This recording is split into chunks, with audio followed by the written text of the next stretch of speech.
טוב, אז הגיע הזמן לרדד את הבצק ולהטמיע בתוכו את החמאה. הבעיה היא שהחמאה התמצקה הרבה יותר חזק מאשר הבצק עצמו. ואם אני אנסה עכשיו להטמיע את החמאה בתוך הבצק, אני אקרע את הבצק, כיוון שהחמאה היא כמו זכוכית. לכן מה שאני אעשה, אני אשאיר את החמאה, אפשר לשמוע, אני אשאיר את החמאה בחוץ, שהיא תתחיל להתרכך והיא תגיע למידת הריכוך של קשיות או צמיגות הבצק, אז אפשר יהיה לשלב אותם יחד בלי לפגוע במרקם הבצק. אז נשאיר את זה ככה בחוץ ומדי פעם נבדוק מה שלום החמאה, היא מתרככה, ונמשיך. טוב, יש לנו פה גם את החמאה שהתרככה. אפשר לראות שאני בקלות מחדיר את הקיסם פנימה ואת הבצק. מעט קמח נפזר על השיש, או מה שקוראים לו משטח העבודה, ונפתח עליו את הבצק. המטרה היא לא להעמיס יותר מדי קמח, כמו שאמרתי, על הבצק עצמו. ככל שהוא יהיה קר יותר, כך הצורך בקמח יהיה נמוך יותר. כיוון שברגע שהוא מתחמם, החמאה שבתוכו מתחילה לזלוג ומתחילה להידבק.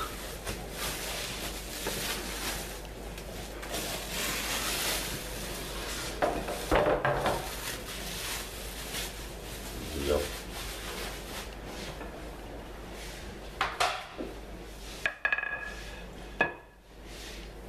נשים נגיעה של קמח למעלה.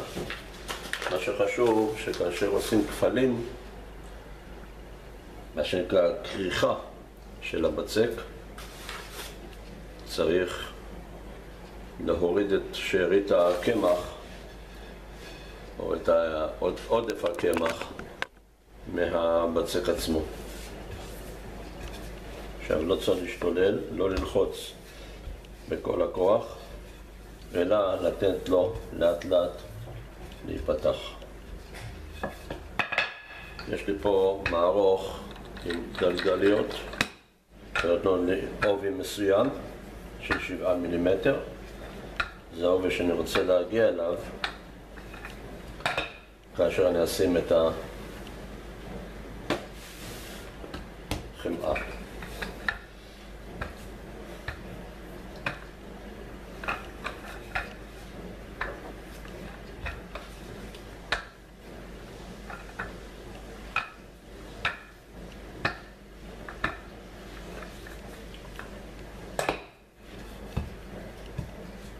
נרדת קצת לצדדים.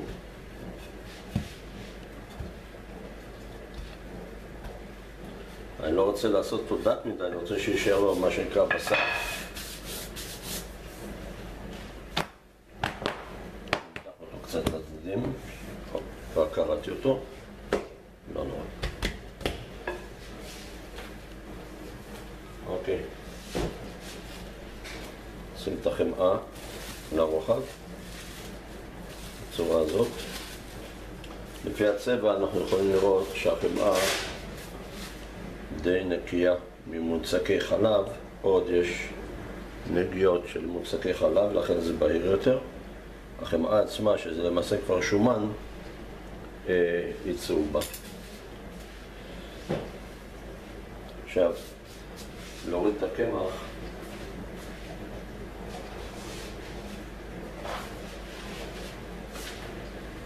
יש לי מברשת שכל מטרתה להוריד קמח. זהו, שום שימוש אחר אין לה. היא לא נשטפת לעולם, לא משמשת לשום דבר אחר.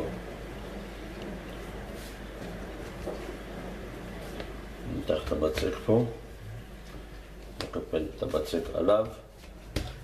עכשיו השאלה על איזה כיוון אנחנו נרדד. תמיד לכיוון היציאה, לכיוון הפתחים. יותר מדי לשחק אי אפשר, כיוון שהבצק יתחיל להתחמם וזה גורם להנזלה של החמאה ולקריעה של הבצק.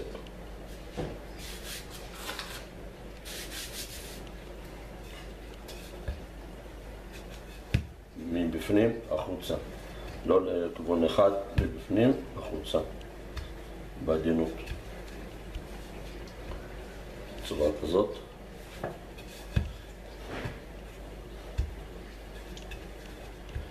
התנאים כרגע בתוך הבית הם לא טובים, כי צריכים לעבוד ב-18 מעלות חדר ממוזג, וזה דבר שהוא ממש לא אפשרי בבית. ולכן מספר פעמים שהבצק יצא וייכנס למקרר הוא גבוה מאוד מהסיבה הזאת. וזה לוקח המון זמן. אבל כשרוצים לעשות בצק טוב, אז אין ברירה, זה מה שצריך לעשות.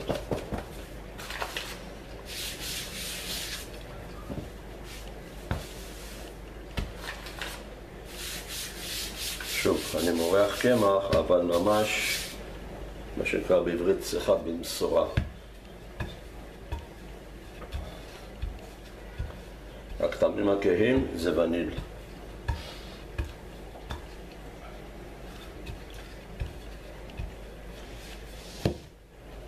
צדדים, נרווח אותו.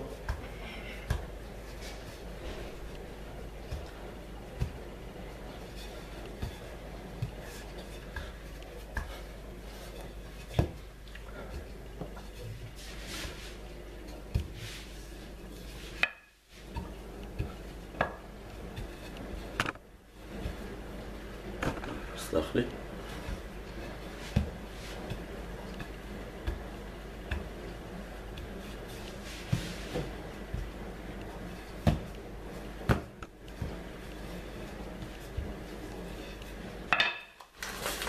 קמח.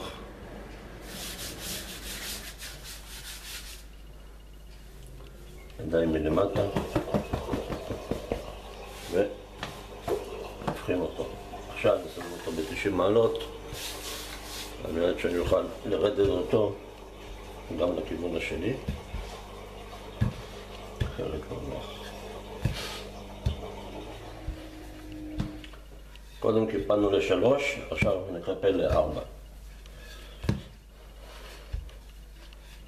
וניתן לו לנוח במקרר ונמשיך. אני לא רוצה, כמו שאמרתי, לחמם את החמאה.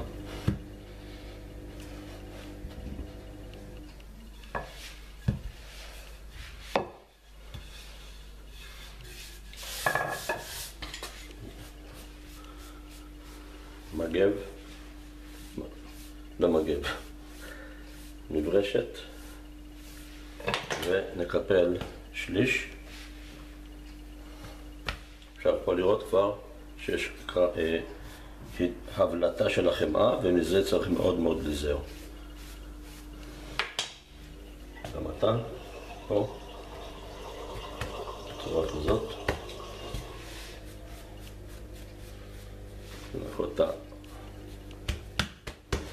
הקמח, ושוב. זה נקרא טיפול ב4. נכניס אותו למקרר לקירור. עוד חצי שעה נמשיך.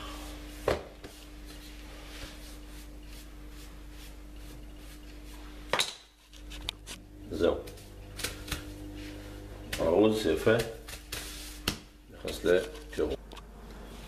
אוקיי, אז אחרי שרידדנו 3-4, הגיע זמנו של הרידוד הבא, שזה שוב 3. והרביעי יהיה רק למחרת, לפני מילוי החומר, או יותר נכון עיצוב העוגה.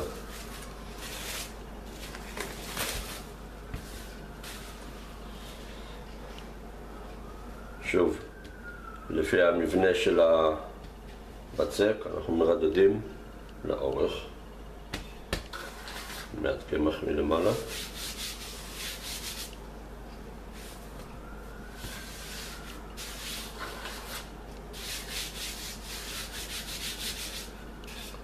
ושוב, לא להפעיל לחץ, לא לקרוע את הבצק.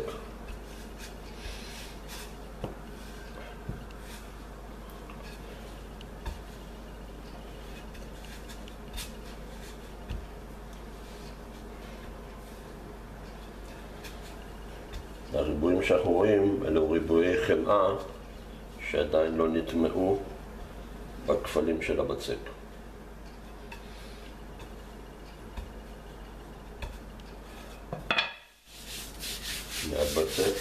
מעט קמח, סליחה.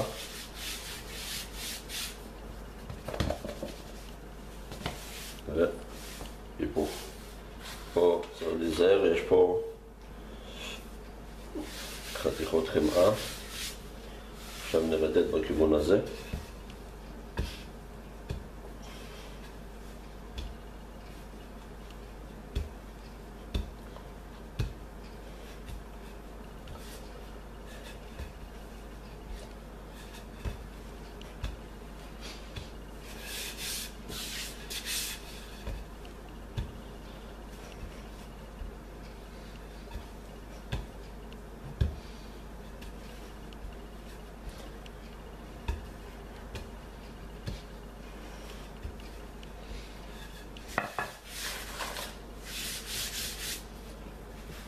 ונשנה כיוון. אפשר לראות את החמאה שעדיין לא נטמעה בתוך הכפלים. לכן עושים את הטיפולים האלה.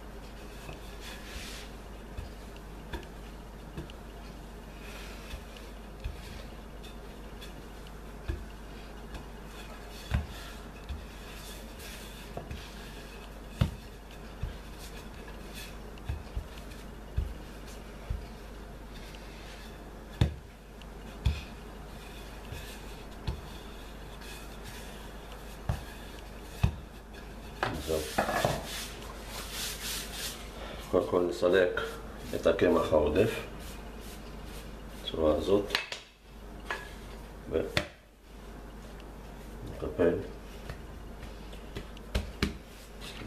גם פה.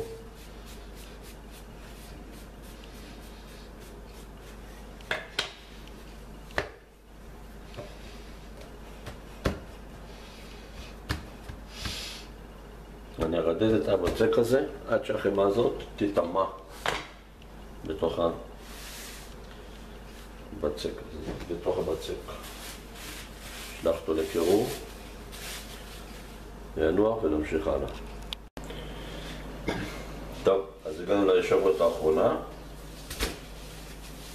הבצק שרה במקרר מספר שעות, מתקרר לו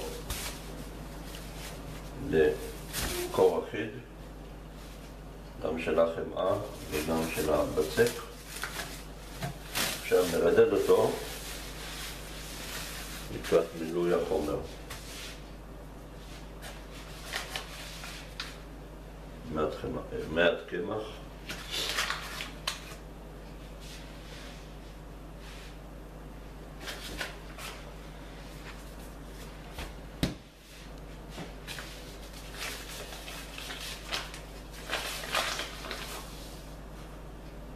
מלמעלה,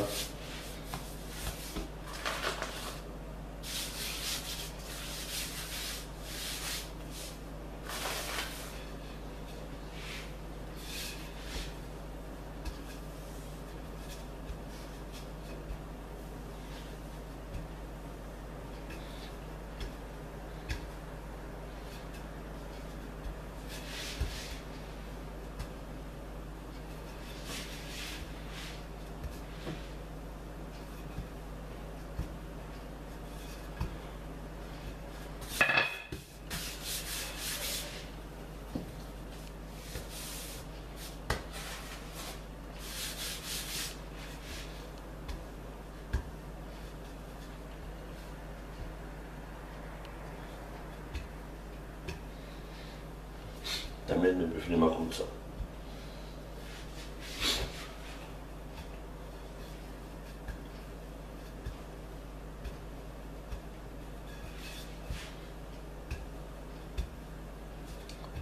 לא צריך למהר, בגלל שבצק קר אין בו גמישות, אפשר לקרוע אותו.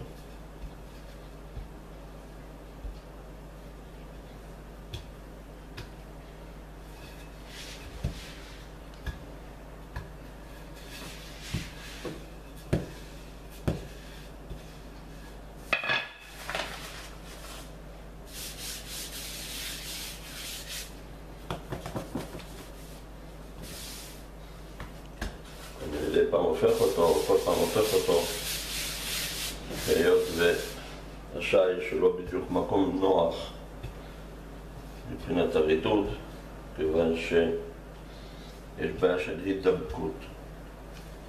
זה לא משטחי עבודה רגעים, אבל צריך להתרגל לעבוד על כל משטח.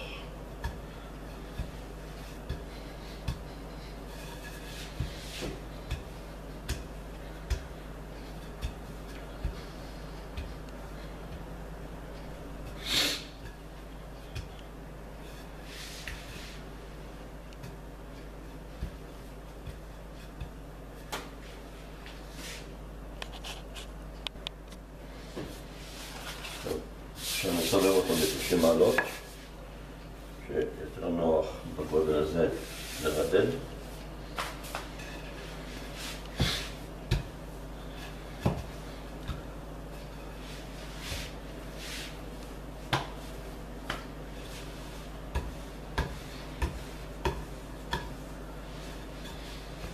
אני רוצה להגיע לעובי של בערך 3-4 מילימטר.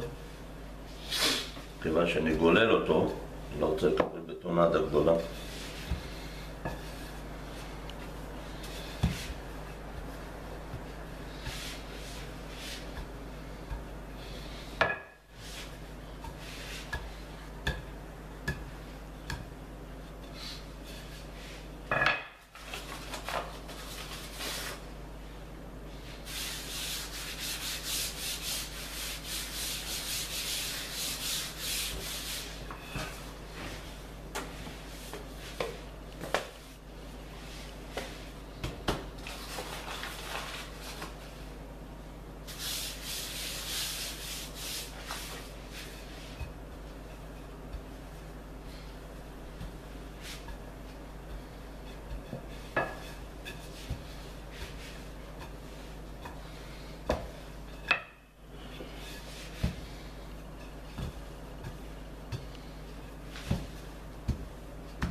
אוקיי, הבצק שלי מרודד.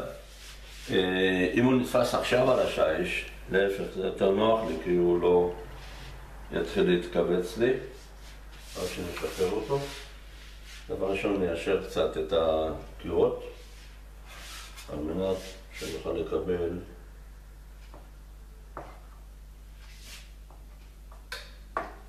קו ישר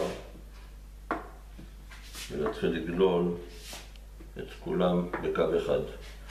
כל השאריות האלה שאני מוריד, נכניס אותם לתנור מגולגלים, קצת חמאה מומסת או קצת שמן וסומסום, ונקבל מקלות נחמדים של בצק.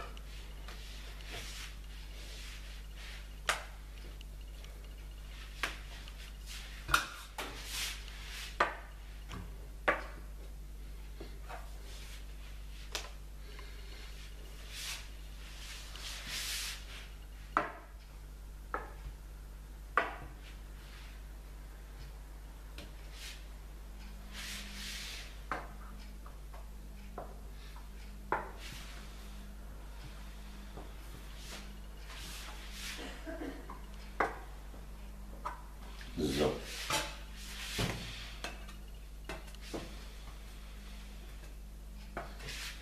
ככה.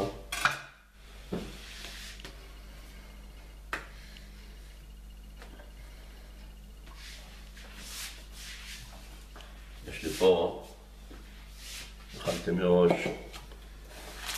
את המילוי שהכנתי, שמתי בתוך שק זילוף פנימי. איפה אתה? הנה. בתוך שק זילוף פנימי עם צנתר ושק זילוף בד לגונן עליו שלא יקרה. נעשה שורה ונגלגל.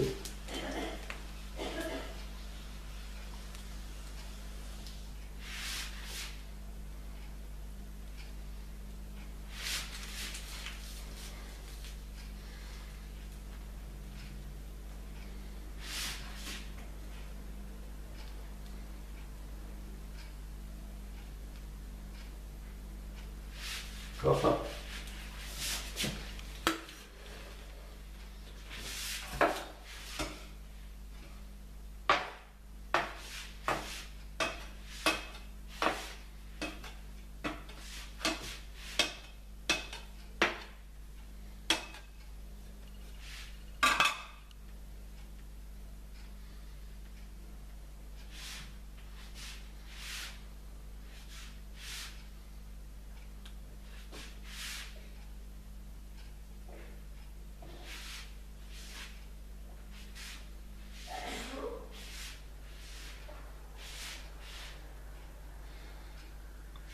עוד שורה.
נמתח, שיהיו אחידים בעובי שלהם.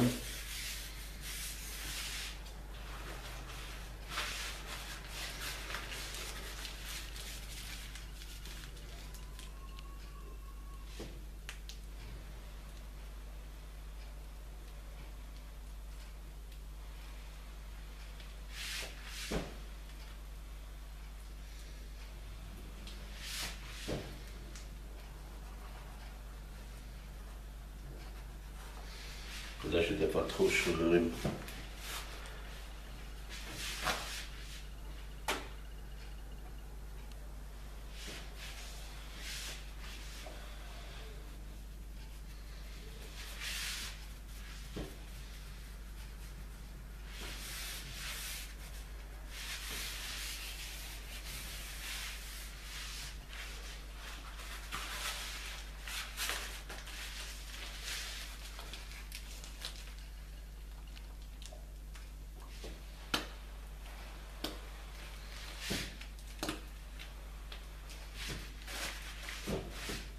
לאן אתה הולך?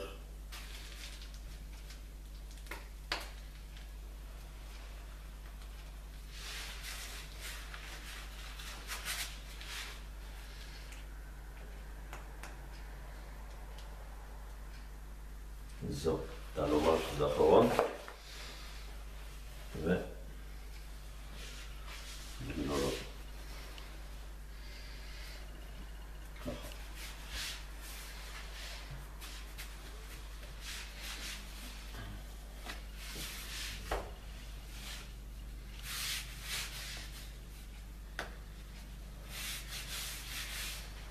עכשיו מה שנעשה, יש לי פה קוקות חד פעמים לאלומיניום.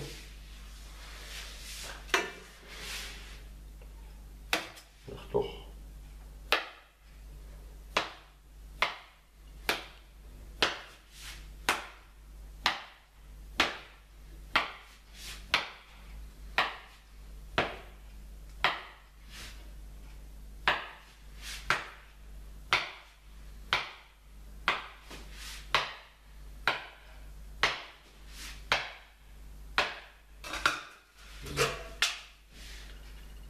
לוקחים, מכניסים מלמטה, לא, יותר קטן, לפי הגודל, נשים, אלה שבאמצע יצאו יותר גדולים, אז נשים בהם את העבים יותר, הקצה, מה שיצא לנו זה הצורה הזאת. אנחנו עושים מלמטה את הקצה על מנת שהוא ייפתח. אני לא דופק עליו, לא לוחץ עליו, שום דבר, מניח. אפשר ללחוץ ואז זה נסגר ולא מה שאני רוצה שיהיה.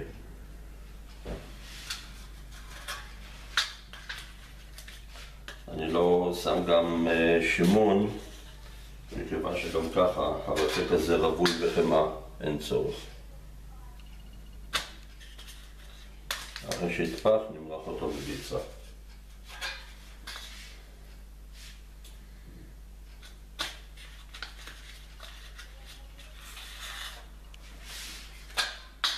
אחרי מצד השני גם.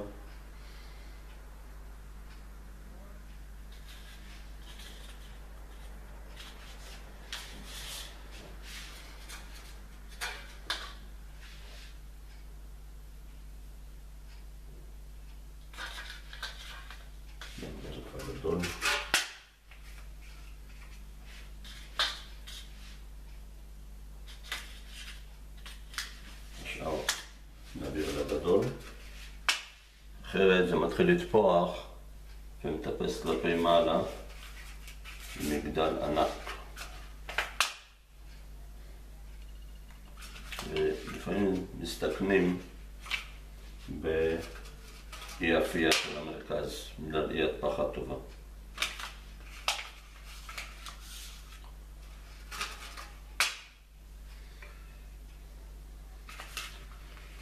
צריך פה קצת להזדרז גם, כיוון שהבצק מתחיל לתפוח, אנחנו לא רוצים לפגום בהטפחה שלו.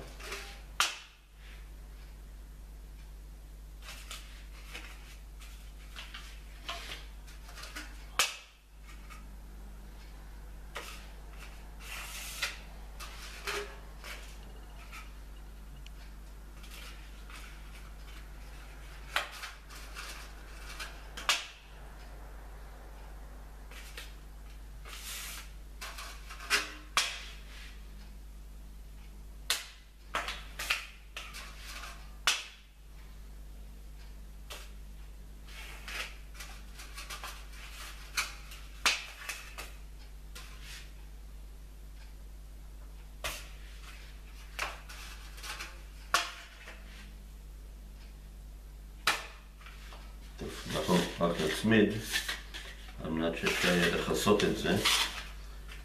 ניילון נצמד שלא יתייבש למעלה.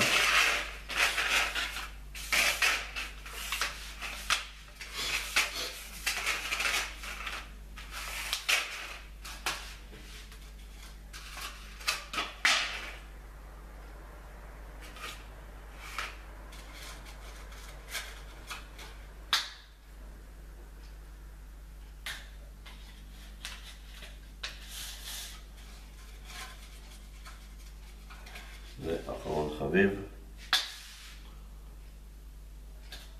זהו.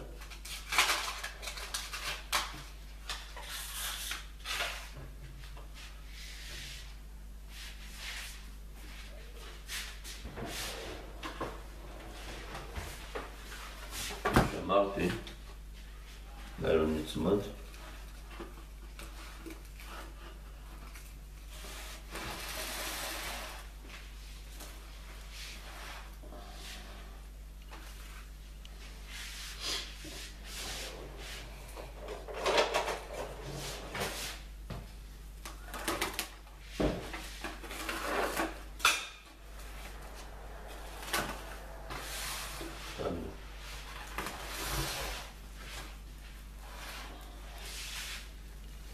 2.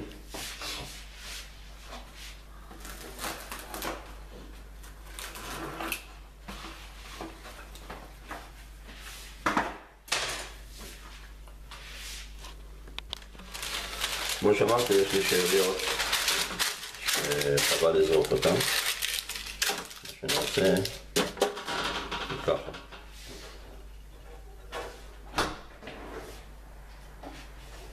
למרות שאני לא אוהב את התרסיסים, אז הפעם אחרוג ממנהגי.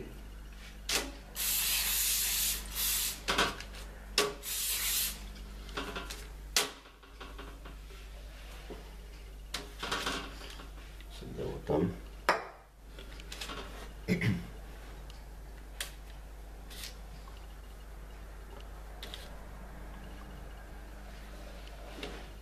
פשוט חבל על בצק שהשקענו בו חומרים וכמובן עבודה,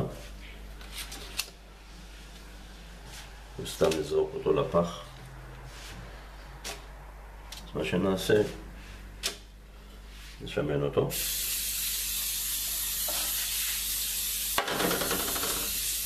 צד שני.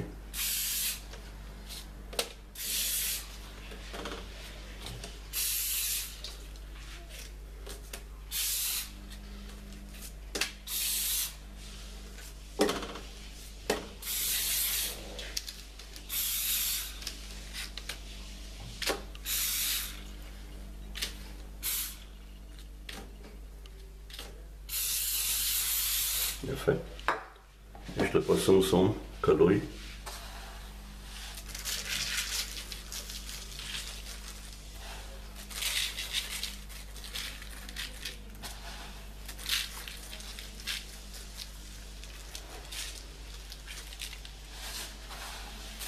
במתכוון זורה יותר, כיוון שעכשיו אני אפתל אותו בצורה כזאת, כמו מקלות שקונים ומשקיעים הרבה כסף, ונדבק לו את הסומסום שזרקתי על המשטח שלא לצורך לכאורה.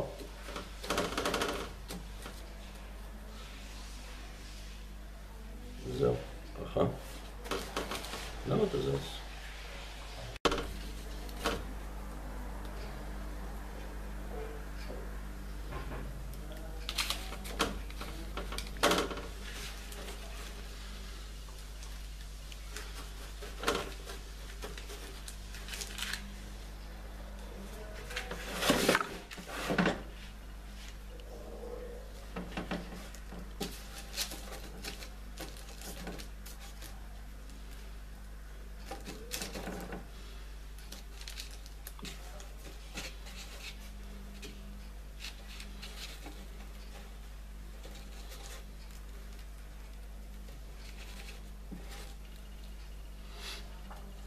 ניתן את זה כמובן גם לטפוח.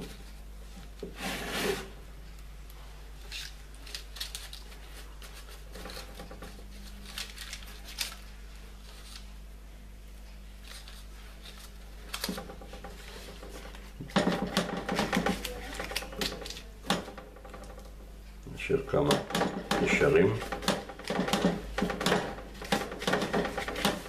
זהו. בזמן העוגה תופחת, זה תופח, שנסיים תנור ונראה את התוצאה של העבודה שהושקעה. על זה נזרה כמה גרגירים של מלח אטלנטי.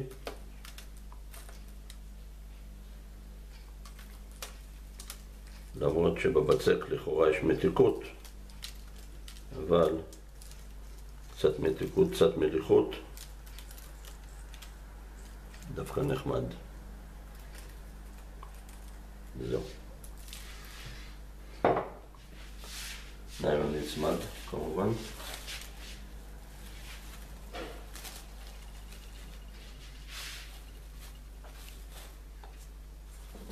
זהו, עכשיו נמתין עד שהכל יתפח.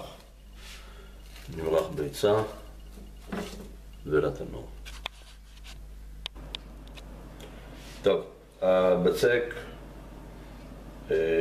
הכפיל את עצמו, הגיע הזמן למרוח עליו ביצה ולתנור. אני שובר 2 ביצים.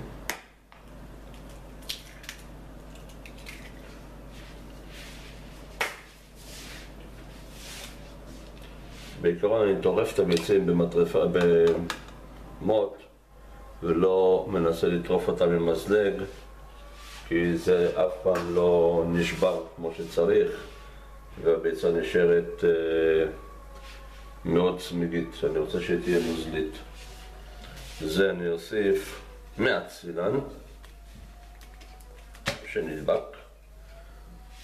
אוקיי, מספיק.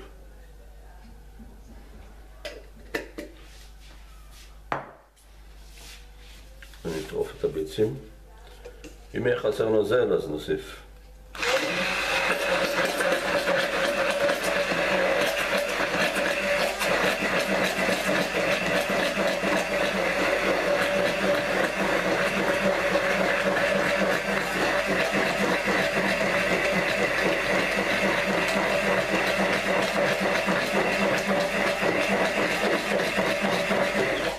כמובן שאם נוסיף מים אז לא נקבל צבע יפה מצד אחד, מצד שני נקבל מין פסים כאלה לא ענייניים במעטפת מבחינת הצבע, וזה לא מה שאני רוצה. יפה.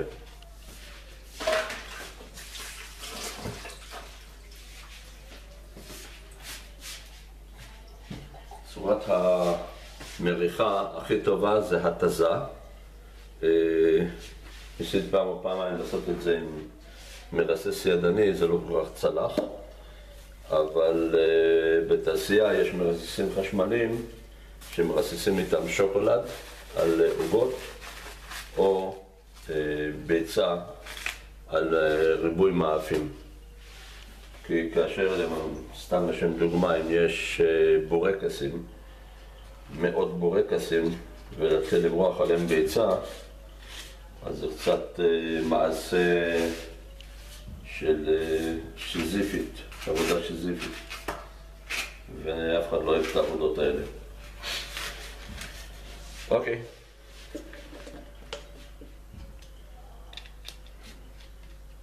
נעשה מריחה ראשונה, ואחרי שנסיים עם כולם, נעבור שוב על הקירות כמו שצריך. בעיה של ביצה זה כאשר מורחים אותה, היא מדביקה את הגלילה של הבצק, ואז לכאורה קשה לו להיפתח באפייה. אז זה מבחינה מקצועית צריך להימנע. ולכן, כמו שאמרתי, מבחינת תרסיס זה הדבר הטוב ביותר. יש אומנם מרססים לשמן, שממלאים שמן מנפחים ואז יש אפשרות לרסס. האמת היא שזה פשוט יקר מדי. לשלם 90 שקל על איזה צעצוע שמשתמשים בו לעתים נדירות, אז זה מיותר.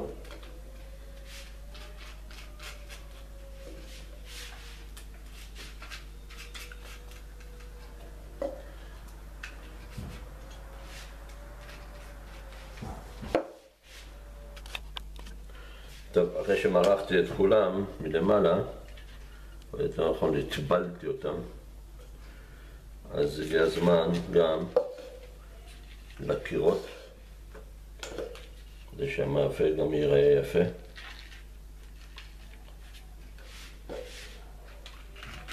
לזה עדיף לעשות כמות גדולה יותר של חומר מריחה ולא לעצור באמצע ולהתחיל לעשות חדש.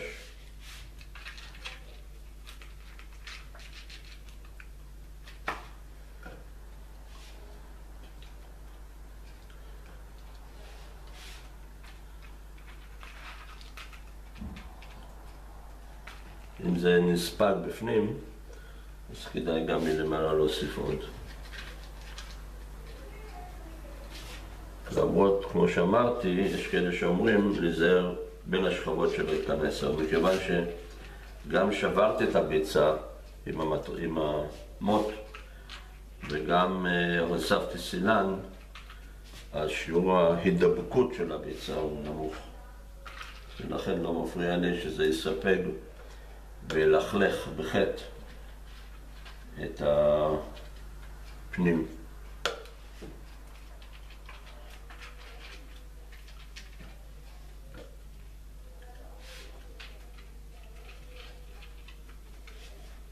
אל תצפו לקנות דבר כזה, זה בסדר.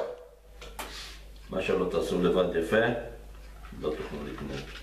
אולי.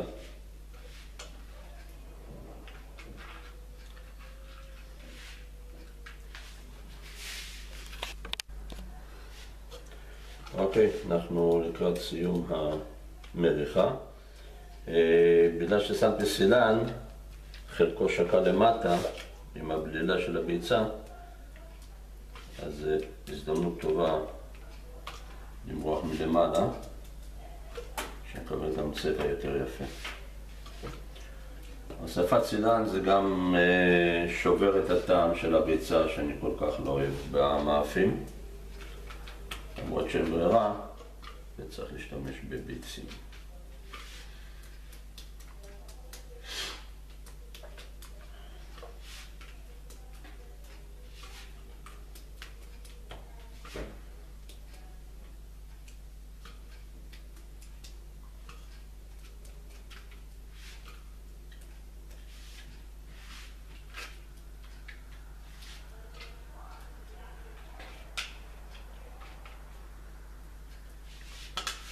זהו. עכשיו נסדר את זה בתבנית ולתנור.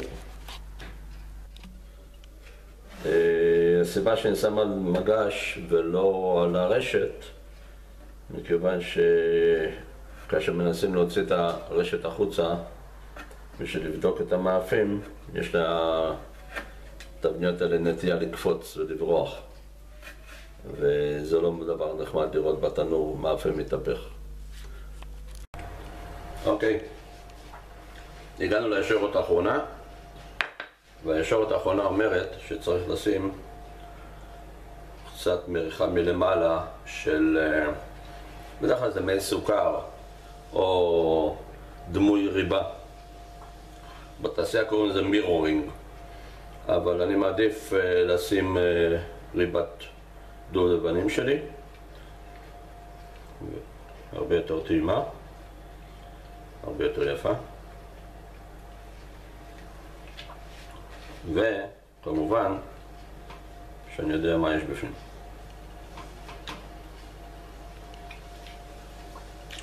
נמרח מלמעלה.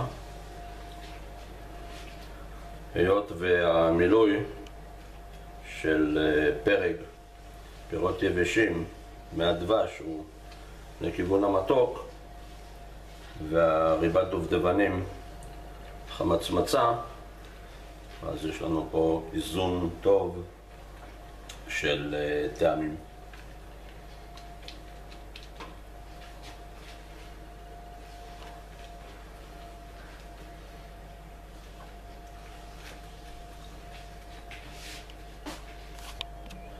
טוב, מה שנותר לעשות זה לחלץ עוגה מתוך הקוקות הזה ולחתוך ולראות איך המרקם של הבצק.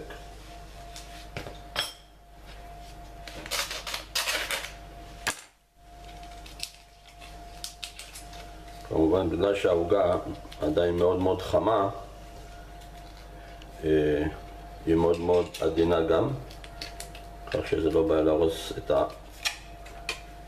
המבנה החיצוני שלה.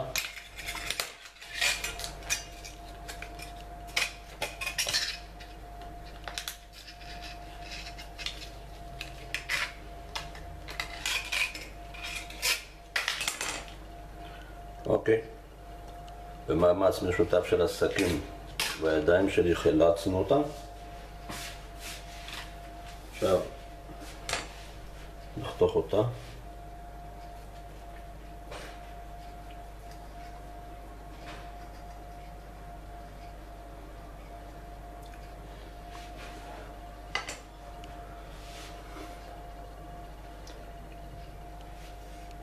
לכאורה היא נראית לא אפויה, אבל היא פשוט רטובה מהמילוי. אבל אפשר לראות כאן את הנקבוביות של ההטפחה. זה אומר שהיא גם טפחה טוב והיא גם אפויה. כשהיא תתקרר, הבצק יתייבש יותר, ואז אפשר יהיה לחוש האם באמת היא אפויה כמו שצריך או לא. התחתית אנחנו רואים שהיא שחומה, יפה, וזה מה שמראה שהיא למעשה אפויה כולה. זהו, מה נותר? כוס קפה שכבר הכנתי מראש, ורק טוב שיהיה.